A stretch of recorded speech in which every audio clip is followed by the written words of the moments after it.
السلام عليكم خوتي، ان شاء الله تكونوا كامل بخير وعلى خير وفي صحة وعافية يا رب العالمين. خوتي كما راكم تشوفوا هنا جبت لكم العيش المصري. نديروه بطريقة جزائرية، نديروه بأيادي جزائرية. خوتي كما راكم تشوفوا هنا، والله يجي خفيف، يجي ما شاء الله. نبداو على بركة الله خوتي. نجيبو الدقيق تاعنا، نجيبو كيلة تاع دقيق، كيلة تاع فرينة، نجيبو شوية سينوج، نجيبو نص ساشي تاع خميرة كيميائية، ملعقة سكر وملعقة كبيرة ثاني كذلك تاع خميرة فورية، ونديرو الملح على حسب الرغبة، أضفت ملعقة تاع ملح كبيرة. فوالا، وانتوما ديرو على حسب الرغبة تاعكم، ونخلطو الدقيق والمواد تاعنا مع بعضهم جيدا بالماء الدافي. فوالا، نحاولوا نديرو العجينة تاعنا شوية جارية، ماشي جارية بزاف. دوك نشوفو القوام تاعها خاوتي، شوف مع بعضنا. نحاول نحاولوا ما نديروهاش جارية بزاف وما نديروهاش يابسة كيما الكسرة. فوالا، نديروها شوية جارية خاوتي، نعجنوها جيدا. فوالا، نلموها جيدا خاوتي كيما راكم تشوفوها هكذا. بعد ما نلموها خاوتي نديروها في ساشي، ونغلقو عليها ونخليوها تريح لمدة نص ساعة حتى تطلع عنا شوية. هنا خاوتي كيما راكم تشوفو كان طلعت لي شوية.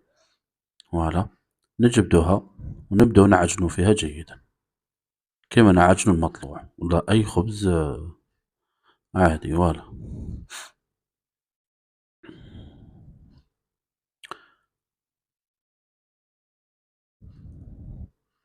نعجنو الخبز تاعنا جيدا. أنا كان خاوتي يبان لي بشوية، أضفت شوية ما، نكمل العجين تاعي للآخر.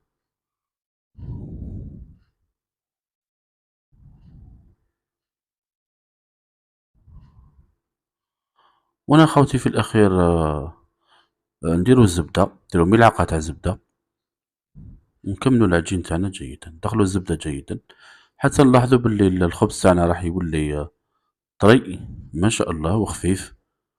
فوالا، بالطريقة هذه تبعوني خاوتي، بالطريقة هذه راح ينجح لكم ويجيكم ما شاء الله.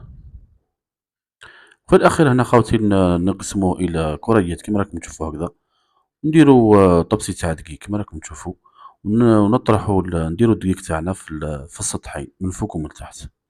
وفي الأخير هنا نجيبو نقرصو الكريات هذيك تاعنا، نديرو دقيق ثاني جيدا، نقسموه كيما راكم تشوفوا هكذا خاوتي، نحطوهم في البلاطو تاعنا بعد ما حطينا الكوشة تاعنا تسخن قبل 10 دقائق، ونطيبوه خاوتي. وهذه هي النتيجة. إن شاء الله خاوتي ينال إعجابكم، إن شاء الله تجربوه. متنساوش خاوتي ديروا لي متابعة ومشاركة والضغط على زر الإعجاب والجرس باش يلحقكم كل المنشورات.